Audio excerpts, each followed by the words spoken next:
Every electron is the yawning mouth of a wormhole that leads to quadrillions of higher dimensional universes that are completely beyond rational apprehension. Matter is not lacking in magic. Matter is magic.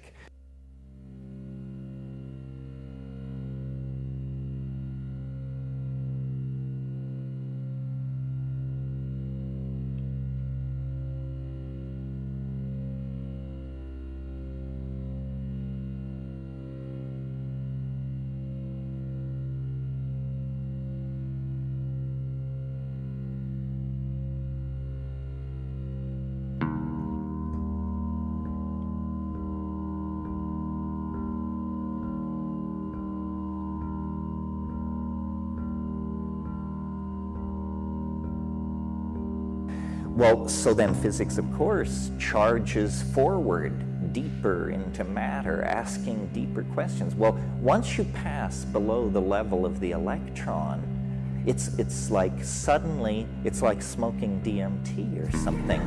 Absolute madness breaks out, where before you had these wonderful theories and they were feeding back this data. Now suddenly you have backward flowing time. You have particles which appear magically on one side of an energy barrier without apparently crossing through it. You have non-locality, which seems to imply that every particle that exists is somehow magically connected with every other particle. We now have quantum teleportation, we have black holes, we have singularities. And don't be fooled, folks. What is a singularity? It's just a place where you agree that the rules are canceled because you don't know what the hell else to do. And it's fine, you know. It used to be in physics that they had one singularity. It was called the Big Bang. And so you say, well, one singularity, essentially what science is saying is give us one free miracle, and then we can run it from there. But the theory of special relativity then introduced the concept of black holes. And of course, black holes are enormous gravitational masses, so massive that neither light nor information can leave them. And what do black holes have at the center of them? Well, a singularity. Well, how many black holes are there in the universe? 10 high 14. That's a lot of singularities if you're trying to produce a theory without singularities. I mean, essentially, that's an admission of total intellectual defeat. My God, if there are 10 high 14 singularities, you're not even doing science. You just might as well be, you know, channeling Atlantis or something. So, it troubles me because I think this stuff is rich, that physics is feeding back, and that ultimately a model of consciousness will come out of studying the deeper levels of the behavior of matter. But the conclusions are all going to support the non-scientific, non-rational factions. In other words, Bell non-locality is real. All matter in the universe is in contact with all other matter through some kind of higher space based on their original connectivity. Quantum teleportation is a possibility. These violations, backward flowing time, and violations of rational casuistry are all real. In other words, science, meaning physics at this point, prosecuted its agenda of deconstructing nature to the point where it let loose the elves of madness, paradox, contradiction, and peculiarity, and that can now never be put back. I mean, the dirty little secret is that at bedrock, the universe is more like a DMT flash than it is like an 18th century garden party, as we were previously assured by the practitioners of science. So I think that's enough rant. ranting on that subject.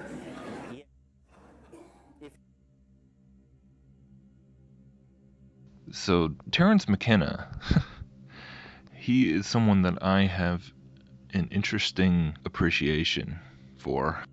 I don't know how to quite describe the weird relationship, that I have with him as a person and speaker and researcher and writer. I mean, it's unique because on the one hand, just like in that clip that I showed, I find a lot of the things that he has said in various lectures and things, which I find myself listening to sort of in spurts now and then. I come across channels and things that have collections of him, and they're interesting for a number of reasons.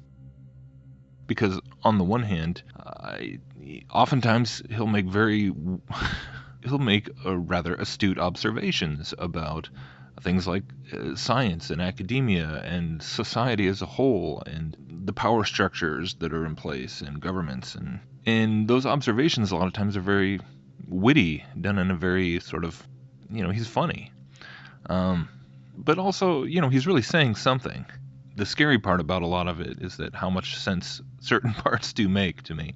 But as somebody who is researching so many of the things that he touches upon, but of course he's coming from the complete opposite end of the spectrum in terms of his perspective on God and spirituality and who the entities that he was engaging with really are. So all in all, it makes for a very bizarre sort of example to point to, because of course it's real easy for people to get the wrong idea that you're promoting psychedelics or the occult spirituality, New Age spirituality, which of course is exactly what I am trying to expose.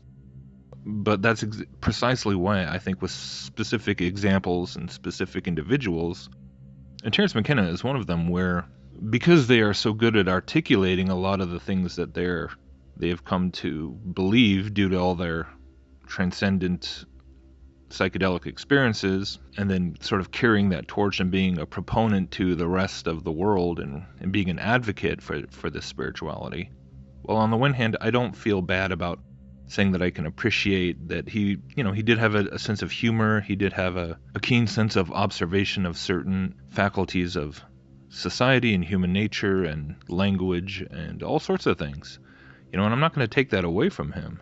I think in many ways he was a very intelligent man, actually, who happened to do a lot of drugs and who was ultimately deceived by very real spiritual entities, demons. And that's the thing, is that I think it provides a touching point to look at some of the things that he says. Just like he can expose the contradictions of things like physics and quantum physics, it gets down to a certain crazy level, and you have to stop and just admit that it stopped being science somewhere back there. Now you really are in the realm of magic and mystery and the metaphysics. He's just saying it. He's coming out and saying it. But here's a clip from a lecture that I think really kind of sums up a lot of what I'm talking about. In talking about my new book, somebody said that I had gone too far. And I was amused because it implied, from what? It's not like there is a King's X where graybeards in white coats tend the sacred vestal fires of reality. There is no reality. There are only people who know this and people who don't know this and are therefore being manipulated by the people who do know it. This is true, or true enough.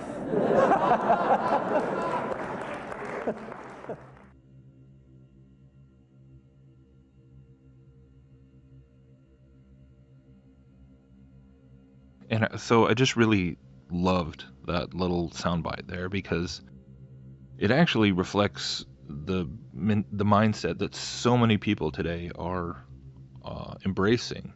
in terms of this idea that there's this quantum reality, there's the magic, quote unquote, the magic, this hidden or occulted truth that basically boils down to the idea that, yeah, there is no such thing as a reality. And some people know this and some people don't. And the people who do are using that knowledge against the people who don't. I mean, that right there just sums up the perspective of, like, what, 2/3 of the truth community? I mean, I don't know how to, I mean, whatever the percentage is, it's a lot of people that basically, like, that's exactly what they think. But that's what just gets me, is the whole irony of that viewpoint is that, I mean, if just think about it, you're saying that there is no reality, but the people who know that there's no reality, i.e. that everything's a construct, that everything's a matrix, that everything is just, that matter is magic, blah, blah, blah, that really it's all about consciousness. It's the consciousness model, right? Everything is just consciousness, but the people who know everything is consciousness are using that against the people who don't know everything is consciousness. But do you not understand what a self-contradictory statement that is? Because to use that against us, it's a self-defeating argument. It's a self-canceling idea. They're using it against, in what way? So the powers that be, the New World Order is using this knowledge of the Matrix, using this knowledge of matter and consciousness being inseparable, right? That all matter is just consciousness. They're using that against us in the real world, but there is no real world, right? So it cuts both ways, if you get what I'm saying. If everything is just consciousness, so you can't actually argue that anything is being done against you, that anything is being done against us, that there is any such thing as evil, that there is any such, because it's not even real. It's all just a construct. It's all just information. It's all just illusion. So now you're mad. So now you're upset against an illusion. It works both ways. It cuts across the whole thing, and this is the whole aspect that most people who are embracing this mentality don't want to admit. There is a morphological unfoldment occurring on this planet. It is bringing forth some entirely new order of being. We are a privileged part of this. Individually, our hope is to understand and participate in the epiphany. There is no blame. Nothing is off-kilter or wrong or unnatural or artificial. No principle has been betrayed. This is how it is supposed to be. But as it picks up speed, it's going to become more and more frightening as most metaphors fail. And this is why the rise of cults, and why the grasping at ontological straws, and why the whisperings from various corners of the universe have grown to a roar, because we are uncertain. We are not sure.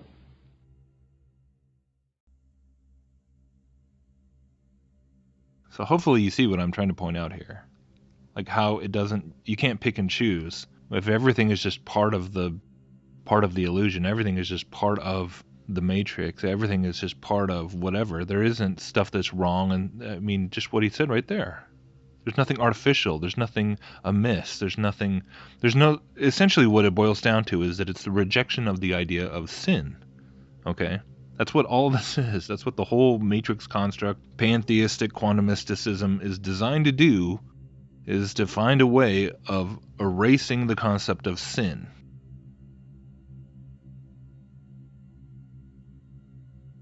There's no error. There's no rebellion. There's no trespass against a holy and righteous God. That's what they're after. That is what is driving the whole train. No eternal, external creator God, no sin, no need for forgiveness or salvation, and certainly no judgment. So it's interesting because I also found this piece here that somebody made where it's like an inspirational piece and they added music, right? But it's Terrance McKenna talking about the end of the 20th century. He died in the year 2000, but he was talking about the end of the 20th century and all the change that's going on, and using this analogy of giving birth. And it's really interesting because I feel like it really just encapsulates the whole anti-biblical eschatology. It really just boils down to there's two eschatologies. There's really two conceptions of the tumultuous times that we are living in. There's two ways of interpreting it.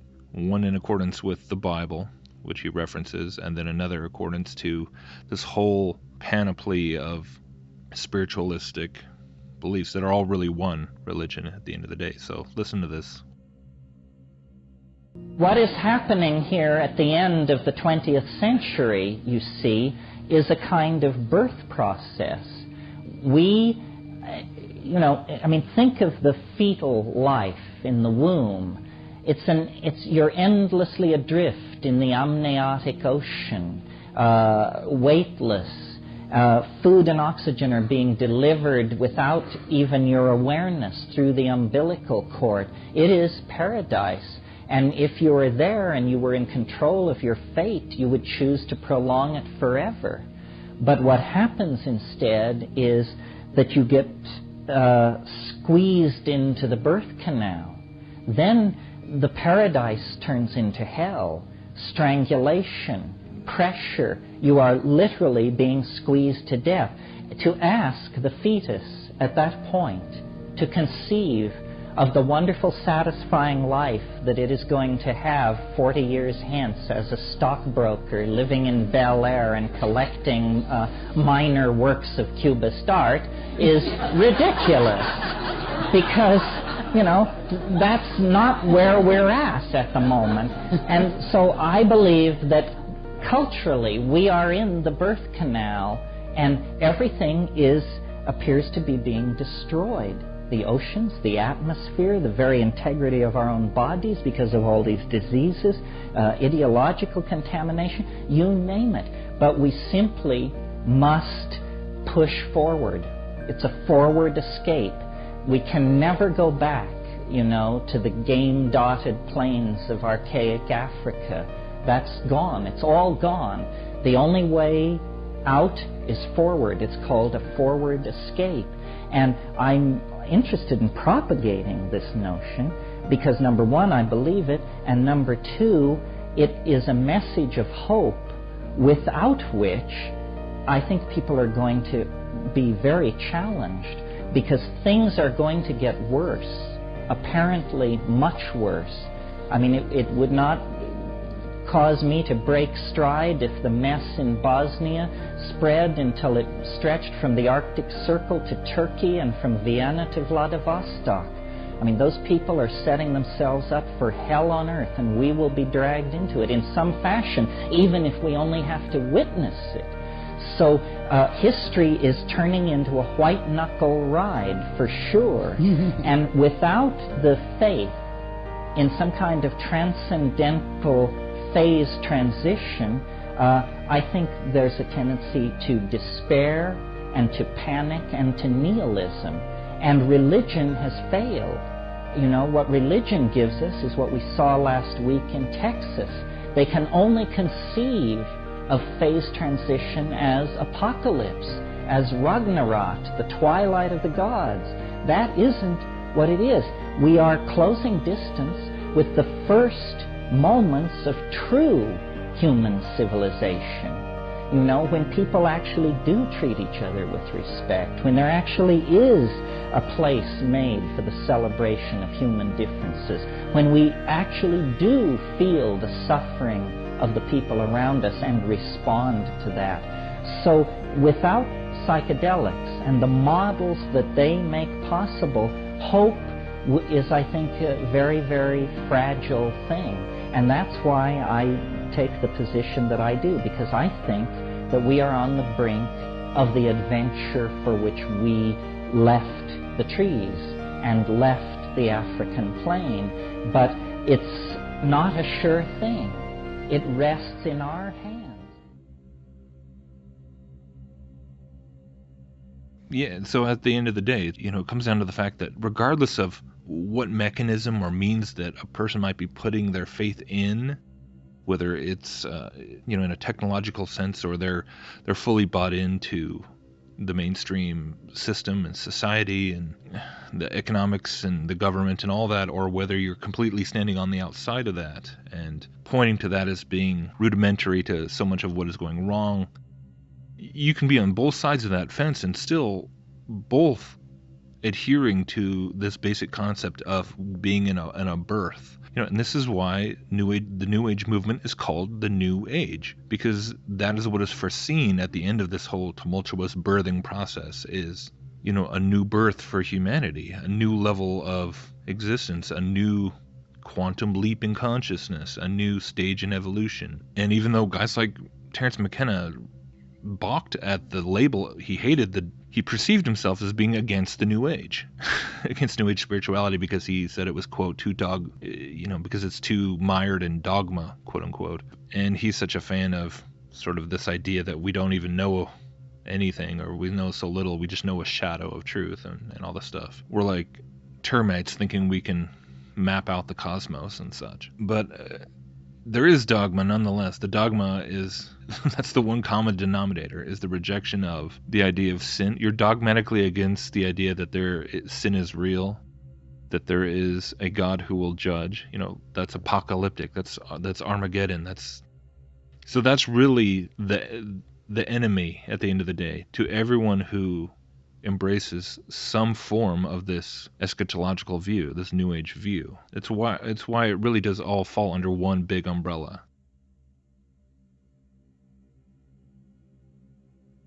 And some people might be fans of transhumanism and getting chipped and getting plugged into the quantum computer matrix or whatever, and then you have people who would reject that outright and want to go live in the Amazon and be one with the rainforest and get back to nature and have completely divergent views on all sorts of things, but at the same time be united in the rejection of the closed-minded religious fundamentalists, Armageddon types. The people who insist that God is coming back and that Jesus is going to judge everyone at the great white throne judgment. And I mean that's really where the line is drawn, I think. And so, you can have discussions about exploring things like cosmology or the power structures on Earth, the New World Order, or the media and economic, on and on and on. But at the end of the day, this is sort of the ultimate demarcation line that you're going to have to come to. It's one side or the other. Either as things get more intense and as things get more crazy and painful, you're either going to view it as the signs of the end that was prophesied by Jesus himself and the revelation given to the Apostle John in the book of Revelation. Or you're going to see it as just humanity trying to give birth to, trying to shed off all the crap that had accumulated somehow in the previous centuries and trying to give birth to a new eon, a new era, a new age of hope and peace and prosperity that we've defined for ourselves. And that's Luciferianism. And there's really just one or the other. And that's why I find this kind of material and figures such as McKenna to be useful in this conversation, because it just brings that to the forefront. He's getting his ideas and his worldview straight from entities. He's telling you that these are real entities. They're not, they're not archetypes of his subconscious or figments of his imagination. These are real intelligent entities that are out there somewhere. He's right about that much. He was just completely wrong about who they are and what they're really all about, just like millions of people today who are engaging with the demonic realm, engaging with advanced entities who they think are aliens or interdimensional, spirit masters, ascended masters, whatever else. And they are listening to these lying voices and being led astray and being led straight to the gates of hell. And all I hope at the end of the day is for more people to see through the deception, see through the lies. Thanks.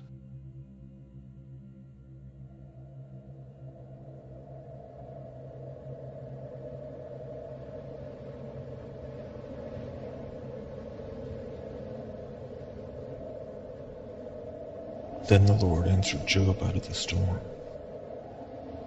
He said, "Who is this that darkens my counsel with words without knowledge? Brace yourself like a man. I will question you, and you shall answer me."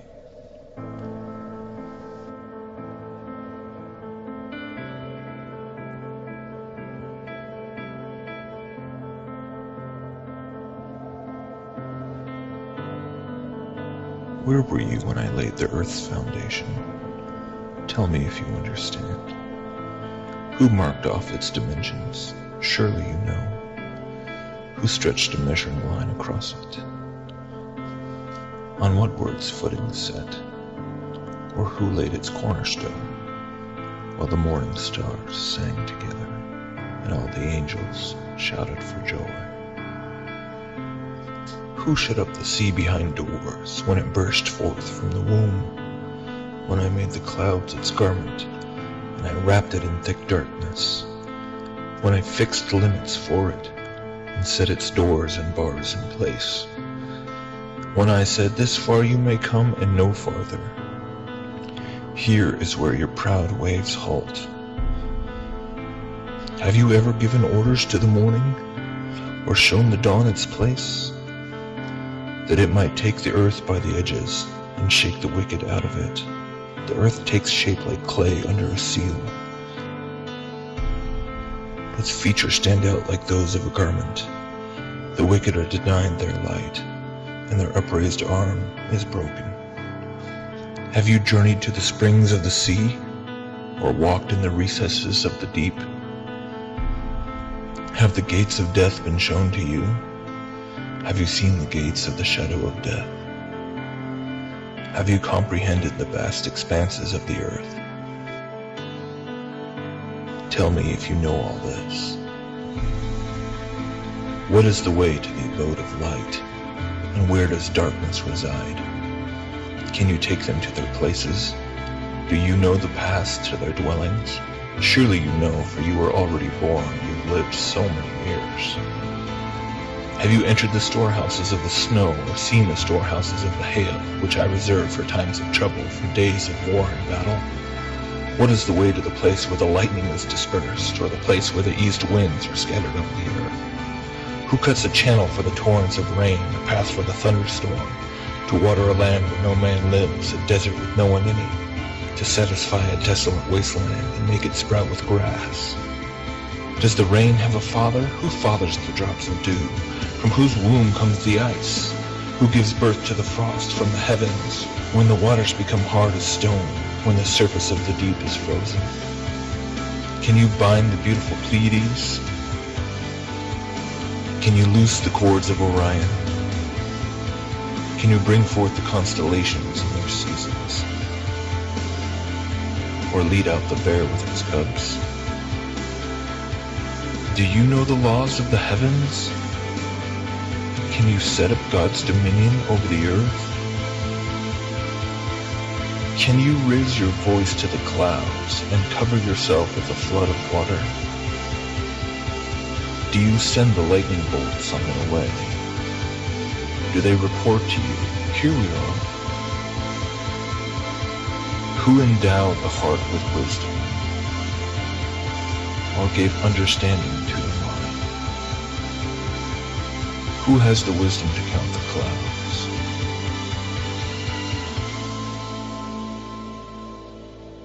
Who can tip over the water jars of the heavens when the dust becomes hard and the clods of earth stick together?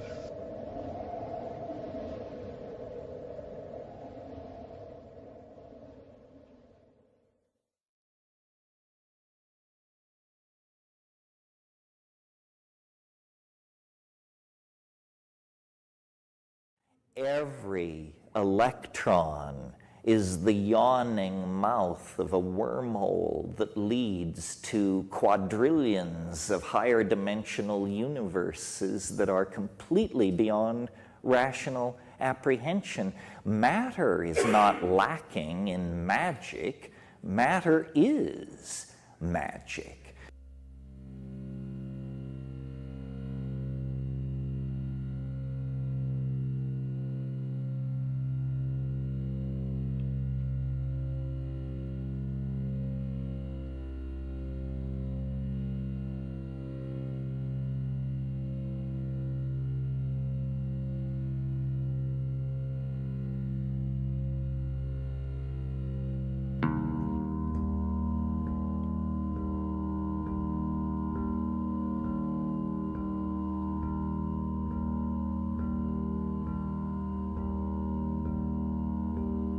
Well, stations, backward flowing time, and violations of rational causality are all real.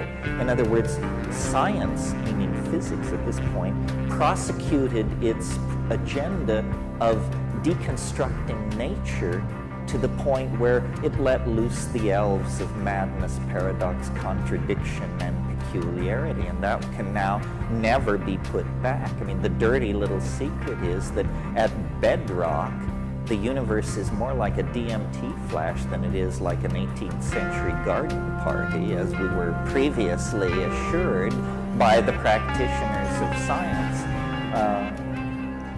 So I think that's enough ranting on that subject.